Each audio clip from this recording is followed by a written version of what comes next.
It's a great pleasure to be here today at UNSW. I'd like to acknowledge the traditional owners of the land, the Gadigal peoples.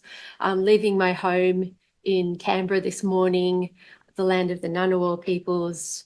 It was -5 degrees, and I was listening to the sound of cockatoos who somehow fly in that temperature and only to arrive in Sydney this morning to hear exactly the same sounds. What kind of resilience is that? I have no idea.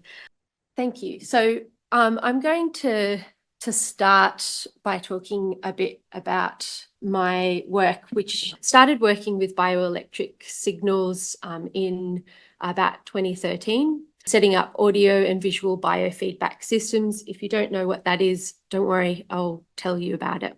Considering the implications of making public one's bioelectric signals could be explored through many kinds of signals, like including, for instance, brainwaves or electroencephalography. But for the purpose of this talk, I want to focus on electrodermal activity because of its unique histories and associations that influence our experience of it. It's fortuitous that I've been asked to think about some of this past work as I return to these signals for a new work that I'm developing for a show next year. So thanks for the opportunity to have a dig and think about its relevance, especially in regards to this topic, as it's already been quite generative. I'm, of course, really interested in the conversation that happens next. And what I'm going to say is hopefully going to bring up some questions, maybe not so many answers. So what is electrodermal activity? Electrodermal activity, or EDA, is made from varying electrical currents in the skin, variations that are produced by sweat glands that provide moisture, varying the conductivity of the skin. Super. Sweat is, of course, produced by the sympathetic nervous system. Let's have a little listen to some of it.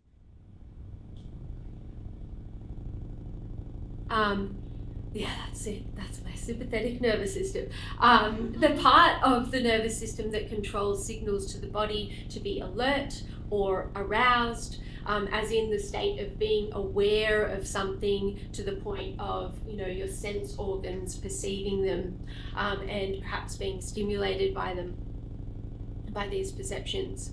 Conversely, the parasympathetic nervous system is a part of the nervous system that keeps a person relaxed and therefore may prevent the body from sweating altogether. And so these fluctuating currents that show how someone's nervous system is regulating have a behaviour that can basically detect a part of our body that's quite exposing, and similarly, good to note that it is strongest in the hands. I'll just leave that off actually for now.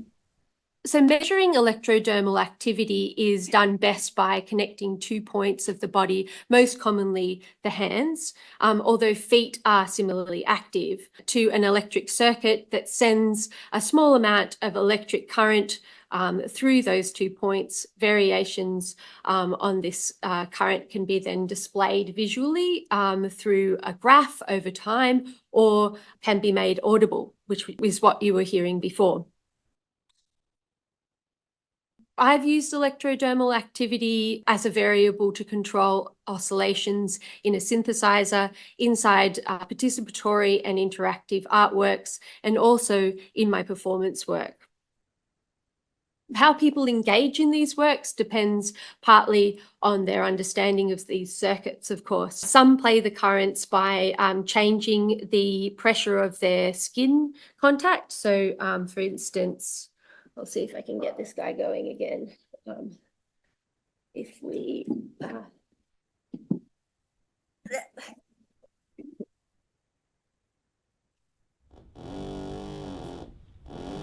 my sock's a bit sweaty, so...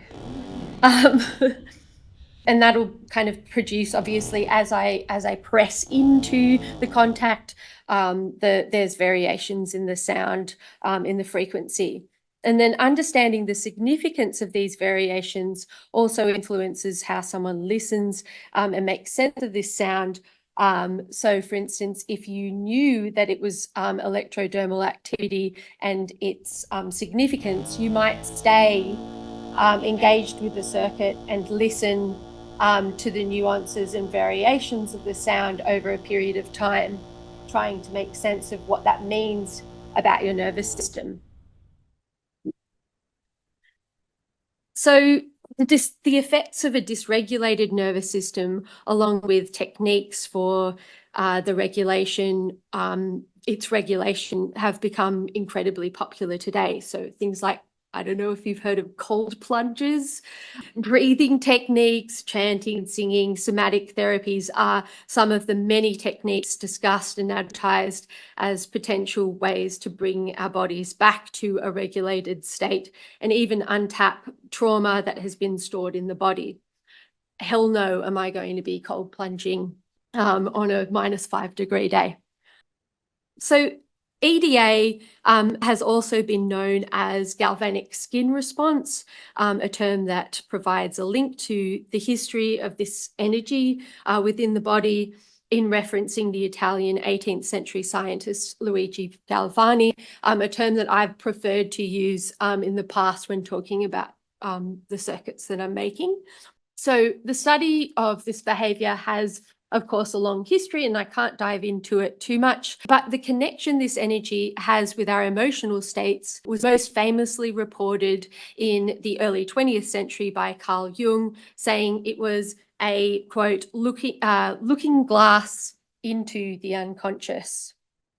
Of course, EDA also is part of the e-meter that the Church of Scientology created in the 1950s and still uses today. So perhaps the most well-known application for electrodermal activity is in the polygraph, otherwise known as the lie detector test. The polygraph prints a number of physiological measurements, including blood pressure, pulse, respiration, and skin conductivity. By recording these variables of a subject under questioning, fluctuations and changes in their body have been found to detect deception. The method was established in the 1920s when a great deal of initial research was done in collaboration with the Berkeley, California Police Department, who saw the technique as lifting the department's efficiency. A subject would be connected to a polygraph and questioned. Readings of the EDA and other bioelectrics during the polygraph exam were monitored to check for elevation, and then elevation was, of course, if it was detective, that line of questioning would be pursued further. So the polygraph has been a tool of the police and state to interrogate subjects and carries with it all the associations connected with these forms of potential violation and the police and carceral system. The polygraph was so popular in the 1920s that the US proposed to use the technology to conduct screenings on employees in the US committee. Protest of this compelled a major review that found that there was no such thing as a lie detector. And then even so, 20 years later, 1983, the US President Ronald Reagan authorized all federal agencies to use polygraph screenings to find out whether their personnel had leaked classified information. This was a directive, of course, that you might not know this actually, it might not be, of course, that Reagan eventually rescinded after another review of the technology. So polygraphs have been included in employment screenings, popularly the National Security Agency in the United States. Thankfully, maybe in Australia, the Lie Detectors Act of 1983 deems the polygraph inadmissible in New South Wales courts and illegal to use in employment screening, insurance investigations, and many other settings. The polygraph lost its integrity as a measure of truth to a large degree because of the liability for subjects to take countermeasures. This is where a subject alters the physiological or psychological state to change the responses during the exam and render the results unreliable. And today you can find a WikiHow, for example, on how to fool a polygraph exam. Many of the techniques relate to how a subject gives verbal responses to questions in the exam. Other techniques include controlled breathing, sphincter movements, and visualization techniques. The stress, of course, of being examined in the context of, for example, one's employment security clearance may override one's ability to control their breathing and will not necessarily negate the accumulation of sweat their hands are producing. Why? Because the EDA, electrodermal activity, is considered the most reliable reading of these of those in a polygraph, partly because our skin conductance cannot be consciously controlled. So you can control your breathing and you can control, what you're thinking of, maybe to a degree. But how much my palm is sweating right now, I have no control of. So you see, the sweat in our skin is produced by esserin glands, where acetylcholine is their postganglionic neurotransmitter, the main neurotransmitter of the parasympathetic nervous system. This is unaffected by fluctuations in the blood of epinephrine, otherwise called adrenaline, or norepinephrine, a neurotransmitter for the sympathetic nervous system, brought about, say, by cardiovascular or respiratory activity, for example. All this meaning that EDA is less receptive to the countermeasures we might take to trick a polygraph. So you can run, but you can't hide. And for that reason, EDA remains an effective measurement of people's reactions to stimuli. The polygraph's sordid past does influence our perception and experience of the technologies it incorporates, including the measurement of electrodermal activity.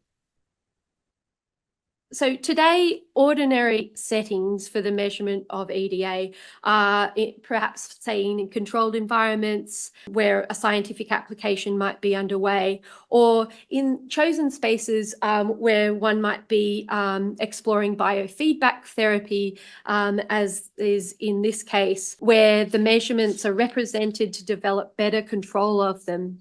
A biofeedback system, a useful application for things like stress management. So it became blatantly apparent to me that asking participants to amplify and project their electrodermal activity in an art space, in an interactive artwork, could be seen as exposing, discrediting, or at least embarrassing, when I observed a close colleague and friend refuse the invitation to participate in my 2015 work relaxation circuit. One of my biggest fans. The work did involve a significant time commitment of 15 minutes, but I felt the payoff was worth it, in that the participants could lie comfortably surrounded by the sounds of their electrodermal activity, a dense hum comprising of EDA signals from 5 different participants amplified in the space. People closed their eyes, some even fell asleep, while others stayed on the sidelines. What happens when we open up the parameters of monitoring and observing electrodermal activity into public spaces? Not only are some participants enduring the added stress of hearing their stress levels amplified in public, but their stress levels are also responsive to the environment itself.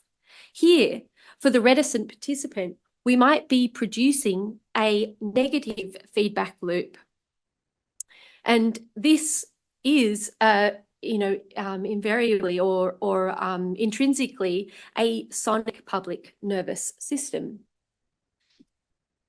If electrodermal activity cannot be consciously controlled, observing it has the potential to be revealing.